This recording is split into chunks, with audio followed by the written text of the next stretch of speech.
Having a clear purpose can help you focus on what's important, not what's urgent. My name's Matt Abrahams, and I teach strategic communication at Stanford Graduate School of Business. Welcome to Think Fast, Talk Smart, the podcast.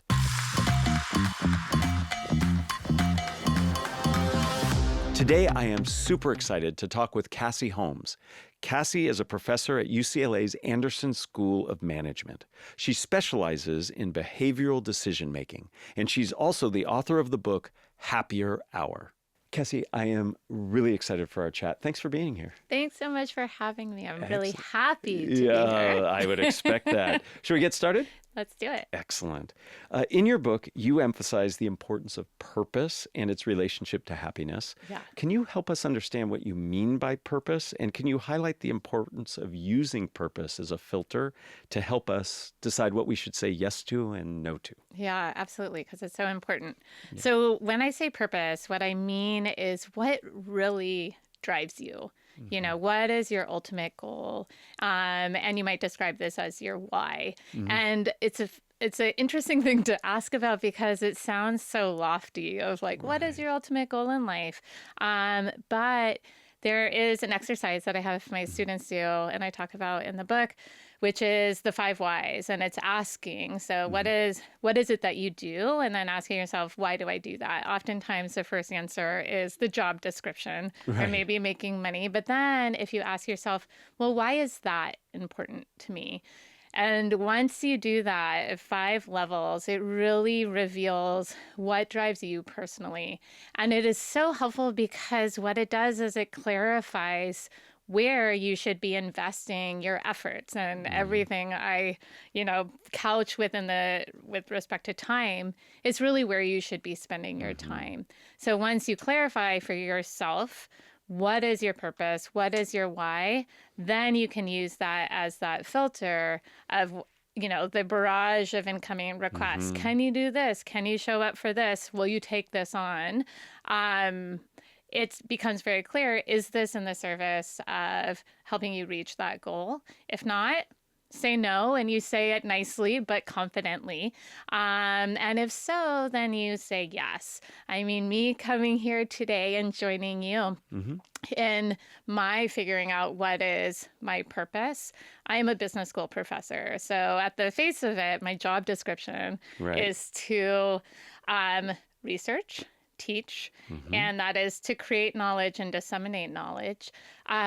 But in figuring out what really drives me, it's about creating knowledge about what makes people happy, disseminating knowledge about what makes people happy. So when asked to join you today, I'm like, this is an opportunity to disseminate knowledge about what makes people happy. So yes, I will drive across town and have this wonderful conversation. Right. And so people know we're in Los Angeles, so a drive across town is not necessarily an easy thing to do.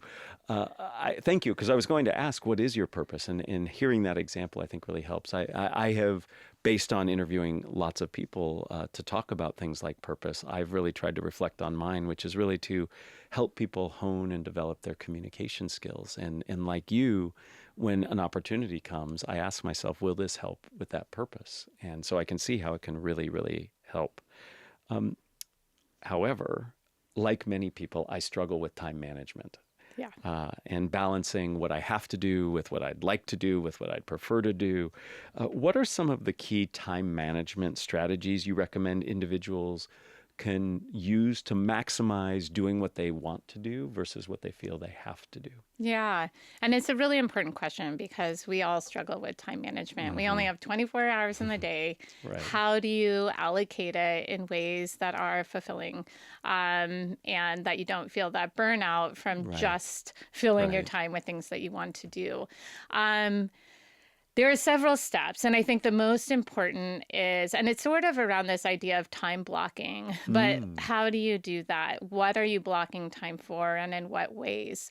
The first step, which is so important, is carving out and protecting time for those activities that bring joy, for those activities that do fulfill more directly your purpose, which oftentimes are activities that end up being joyful because you have that absolute satisfaction, sense of fulfillment from spending time in that way. The problem is it's so easy to move through our weeks without spending time on even the work tasks that are truly matter to fulfill your purpose. It's much easier to respond to emails, Yes. to show up to meetings that aren't necessarily worthwhile. And it is so easy to move through our weeks without having protected time for those activities that bring joy. And sometimes that, can be within your professional sphere. And very often it is outside of the professional sphere. And so we can talk about how do you identify those ways, of spending time or those activities that bring joy. But as I said, once you identify what those are, is putting them into your calendar, blocking the time for it. So not only do you protect the time for it, but when you're spending that time, you can be fully immersed and get the most out of that time. So it sounds like several things. One is you have to identify the tasks that bring you joy and that are in alignment with your purpose. Yeah. And for some of us, that can be hard to actually figure out what those are. And I'd love to get some insight into how to figure out what those activities are. Once we do that, we have to then figure out what is the best time for us to be doing that. And that time might match with where we're mentally, physically connected or where it is most hospitable in the normal flow of our lives. And then we actually block time on the calendar. And what I heard you say is a block on the calendar also means disconnecting from some of the things that distract you, like your phone and like your email. How do we tell what those activities are? That, because some I can clearly understand, but I might not know. Yeah. Or something might come up that could really help me with my purpose, but might take a lot of time and mean I have to make trade-offs. Absolutely. So one is that purpose filter, which we already covered. Yeah. Another is, it sounds so tedious and so of course, but it is very helpful, and that is time tracking. And this is something that I have my students do, and it's something that folks are like, surprises come out of it, and really insights come out of it in terms of sources of fulfillment and joy. So what time tracking is over the course of a week, writing down for each half hour what you're doing and being much more specific than work and like time with family, but within your workday, what is the work activity? What is the work task? As importantly as writing down what the activity is as you're coming out of that activity, rating on a 10-point scale, how do you feel? How positive, satisfying, fulfilling versus not. And while it is tedious to track your time and how you're feeling coming out of the activity, it is so helpful because at the end of the week, you have this fantastic personalized data set that you can look across your week and be like, okay, what are those activities that got my highest ratings? As helpfully is what are some commonalities across those activities that get your highest ratings? So you can pull out, for instance, it's not oftentimes like work versus not. Really, it is it an activity that really gave you a sense of connection? Or for some people, it's like, it's really about being outside in nature. Or it is about making progress on something that really matters to you. And you can also see not just what are those activities that produce the most satisfaction and the least amount of satisfaction. You can see just how much time you're spending on these various activities, which can also be quite revealing of like, holy cow, I had no idea I spent that much time. For me, it's always like email. Right. Like so much time on email. And is that worthwhile? But then going back to what we were talking about before, purpose. Right. For me, I identified I am not happy in when I'm spending time on email, which I saw in my own ratings. But recognizing that some of those emails are with research collaborators. And that actually is about creating knowledge about what makes people happy. Some of those emails are with my students. That's about disseminating knowledge about what makes people happy. So having identified your purpose is not only helpful in sort of filtering what activities you spend your time on, but for those activities that aren't necessarily so fun, they become more enjoyable. They feel more worthwhile because you can see how they align or contribute to your purpose. Those other emails that do none of those things are absolutely, I identify for me as a waste of time. My students often find that they had no idea they spent that much time on social media. They had no idea that they spent that much time watching TV, and here are folks who feel like they have no time to do all the things that really matter. And the clarity that comes out of the time tracking helps them realize, like, actually, I do have available time if I capture it from those activities that aren't necessary and don't bring satisfaction. And then you can reallocate it and protect time for those activities that really do matter. I think this notion of a time audit is fantastic. I learned it from your book. I did it. And email is the bane of my existence too. It is a way, I love connecting with people. I love interacting and learning from people through email. But I found not only how much time I was spending doing it, which was a lot, but I noticed patterns of how I was doing it throughout the day. And what I have put into practice, and I thank you for this, is I now consolidate when I do it. So it's not all throughout the day. It's twice a day. And I prioritize the messages that I respond to based on my purpose. These are more in line. So there is still a chunk of time where I'm dedicating things to doing email that aren't bringing me pleasure, but it's much more concentrated. And I noticed that there isn't this inertia, this emotional inertia that I was carrying throughout the day of just this dread of, I'm falling behind on my emails and I have to respond to that. So I personally thank you. And for anybody listening, doing a time audit, while tedious it was very insightful. Yeah. So. And you were using yet another strategy when you talked about time management and time blocking. There's also value in consolidating the activities that you don't enjoy doing so that you don't have that dread, so that it's not always carrying over. And we're most sensitive to our experience in an activity at the beginning. So it's like by spreading it out, there's more beginnings that are quite painful. Whereas when you spread out the good stuff, it gives you an opportunity to look forward to something coming up. So I love that consolidation of the chore-like activities into a time of the day. For me, I actually save it to the end of the day when I don't have a lot of energy. And it's like, okay, this is the time I'm doing it. And I just sort of move through it. It doesn't pervade all the other activities because I know that I've protected time for that. A lot of this podcast is therapy for me. I learned from Katie Milkman this notion of temptation bundling, where I actually I have a reward as I go through email. So I try to eat healthy, but I allow myself a little treat, and that treat comes at the end of doing the email block. Wonderful. And so there's something to look forward to. So I love that there are techniques to help us be more efficient and more focused on our purpose. And thank you for sharing some of those.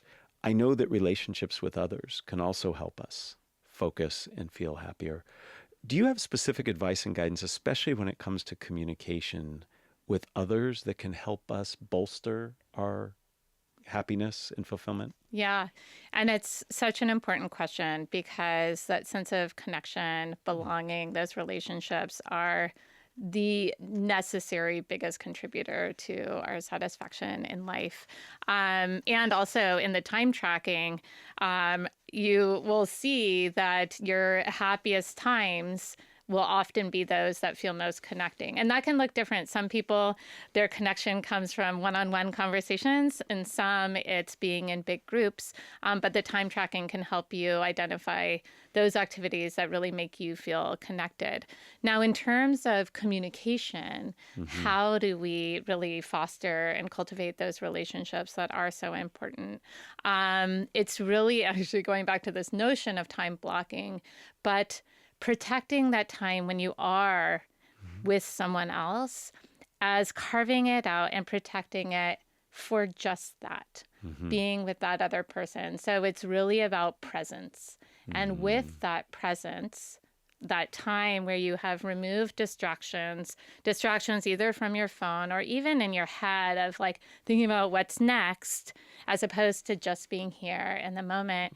And that presence allows you to listen better.